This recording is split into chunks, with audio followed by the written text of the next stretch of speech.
Good afternoon, everyone. I think I can imagine and feel that sense of after you've just had your lunch, how it feels to then sit down and again listen attentively.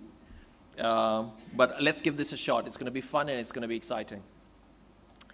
So welcome, first of all, distinguished guests, ladies and gentlemen. I want to start by thanking the Ministry of ICT, Innovation and Youth for putting this fantastic platform together. This is my first time, so it's really exciting to see all the collaboration, co-ideation, and innovation that's going to come out at the back of this.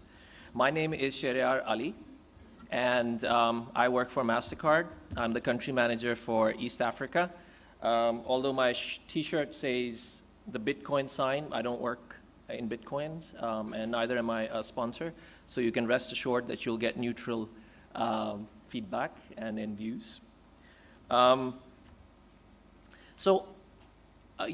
run into people and generally the question is, okay, you're working in Mastercard, so you must be a cards company, right? So initially I used to push back and say, yeah, but we do a lot more. We do a lot more in platforms, in crypto and remittances and so on. But now I've just started pushing back and saying that, just like Apple is not selling fruits, just like Amazon is not a bookstore by the river or a marketplace by the river, similarly, Mastercard has evolved over the years and decades. And just to give you a bit of a context, Ajay Banga, who was our former CEO, he, a decade ago, kind of came up with a strategy with his leadership team called the multi-rail strategy. And one of the key pillars of the multi-rail strategy was crypto and digital currencies. So it's been about 10 years or so that we've been working on this, and it really gives me a lot of pleasure. Today we're talking about digital currencies. Now, there's some good reason why digital currencies has become a key topic in central banks, in governments, and various forums like ours today. If you look at it, 86% of central banks are right now researching on digital currencies. 60% of them are actually experimenting with digital currencies, and about 15% are piloting digital currencies. And if we narrow that down from a global perspective to Kenya, I don't know how many of you know, but 8.5% of the population of Kenya today holds cryptocurrency assets or have utilized cryptocurrency in terms of transactions. This really ranks Kenya in the top tier when it comes to peer-to-peer cryptocurrency trading volumes, which is quite a feat. It's something quite rare. Additionally, if you look at how many searches come globally on Google for digital currencies, you will note that Kenya is in the top 10. So credit to those who are actually inquisitive, want to learn about the new technologies and how they can really solve for real problems rather than just being innovative for the sake of being innovative. Let's step back a bit and unravel so there are some misnomers, and let's take them piece by piece. You will hear in conversations that digital currencies equals to Bitcoin, equals to distributed ledger technology, or blockchain. But it really, these are really four different things, or three different things. And it's important that when we talk about digital currencies, we understand what type of digital currencies exist. So let's say virtual currencies. I don't know how many in the crowd have ever played Fortnite, or you know somebody who's played Fortnite. If you have, please raise your hands. I might want to connect. There we've got one. Okay, cool. We've got a few hands there. That's excellent. So what's the currency that's used on the Fortnite platform? Anybody want to give a shout out? Okay, I'll in the interest of time. It's called V-Bucks, right? So I know all about it because my kids are after my life to kind of purchase them, which is basically on the back of fiat, right? So, so that's a virtual currency which is basically unregulated, and it belongs to a particular network which has been developed by the developers. the algorithms that define the rules behind how that currency is going to be managed and used and exchanged is actually limited to the developers, right? And this is just one example in Fortnite. I've seen this in various gambling platforms where you convert fiat into chips and then those chips rotate. Similarly, there's other use cases. So that's one. Then we move on to the big chunky cryptocurrency. Now, cryptocurrency uses cryptography for verification and securitization of transactions and record keeping. I think the biggest use case when you think of cryptocurrencies, let's say, is Bitcoin. It also involves coming up with new units. Anybody has any idea how many units of Bitcoin have been mined already? And how many will be coming up, perhaps? So there's a finite currency supply, and as of last count, there's only 2 million left. 19 million have already been actualized, right? So if we think of Bitcoin, a currency is generally used for transactions. But in case of Bitcoin, you'll notice that it's becoming more and more of an asset class. In addition to an asset class, it's becoming more and more of a, whenever there's high volatility, in the case of wars or calamities, Bitcoin becomes an alternative to trade when the financial services system kind of takes a hit. So it is really interesting how in different scenarios it plays its pivotal role in any financial services space. The other thing is if you're unlucky enough and you get to go to a shop or online and you see, let's say you like a shoe, right? Let's say it's for X Bitcoins. And then as of 1st of September, Elon Musk goes ahead and offloads $1 billion worth of Bitcoin. And you come the next day and it's become 1.5x. That's painful, but that's the volatility of the currency itself.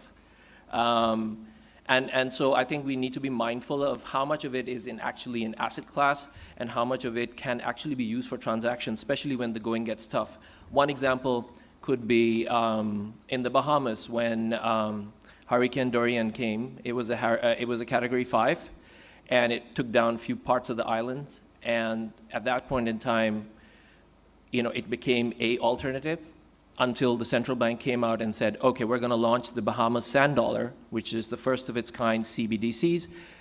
Mastercard had a good role to play in that, which enabled that even if the financial services infrastructure goes down, you would still have the Bahamas Sand Dollar wallet backed by the central bank for you to conduct commerce. Yeah? Then the third type is very nicely laying into the discussion is CBDCs itself. So CBDCs are regularized, centralized payment option or currencies. And it's interesting how it's working well in those parts of the world where there's a problem to solve for, rather than just bringing it out as an option or an alternative to fiat. And this has been clearly seen in the case of the example I've just shared on Bahamas, but then if you look at the Chinese E-yuan, it was specifically piloted during the Beijing Olympics 2022, when foreigners were coming in to view. They were able to exchange and actually buy Chinese E-yuan and actually utilize it at the premises of Olympics. Then you have another use case which is interesting, which is coming out of Singapore, and that one is where Singapore, Thailand, and Canada have gotten together and said, hey, how about we start piloting cross-border trade? And so it's called the UBIN project, and that UBIN project kind of works well for them because they're able to test and see if digital currencies can be that solution, which can cut the cost, cut the time it takes through intermediary, which is in some cases FIs, and actually have the controls and the regulatory policy around it because it's backed by the central bank, for you to, with the peace of mind and comfort, have an efficiency within the trade transaction experience. And then you have the Sweden's e-krona, which is, again, around displacement of cash.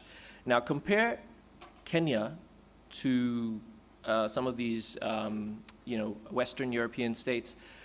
You'll notice that, let's say in Kenya, Kenya is unique because you've got the mobile money doing a great job in terms of digitalization and financial inclusion.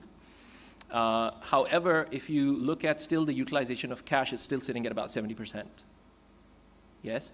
So what's the cost of cash? It is 2 to 3% of your GDP, as per the World Bank estimates. At $100 billion of GDP, that means today Kenya is spending about $3 billion in just the production of cash, the storage, the transportation, the security,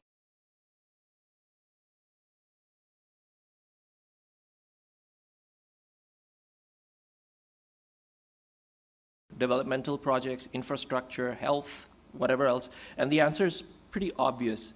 And if, in addition to the digital options that we do have, both in the FI space and the mobile money space and the digital currency space, if any of these can play a role in taking that 70% cash component down to maybe 50, that could be a major save for the economy.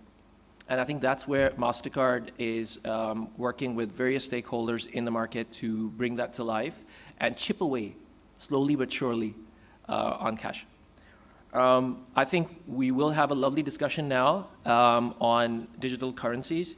And some things that you might want to think as we prepare for that session is there a problem in Kenya that we need to solve? Number one, financial inclusion. Well, with 83% of the population or 85% of the population covered, really, is that the problem that digital currency will solve? Maybe, maybe not. Is it cross-border trade? And we need to think about the regional players. How can we kind of collaborate and get the cross-border trade kicking in a much faster, simpler, easier way? Is it displacement of cash and thereby reducing the cost of cash? Could be one, and something that we must look at.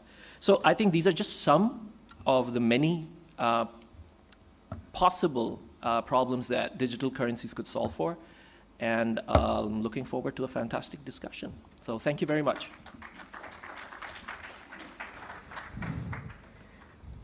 Thank you so much. One more round of applause for Mr. Ali. Really interesting. So you said 8.5% of the Kenyan population holds cryptocurrency?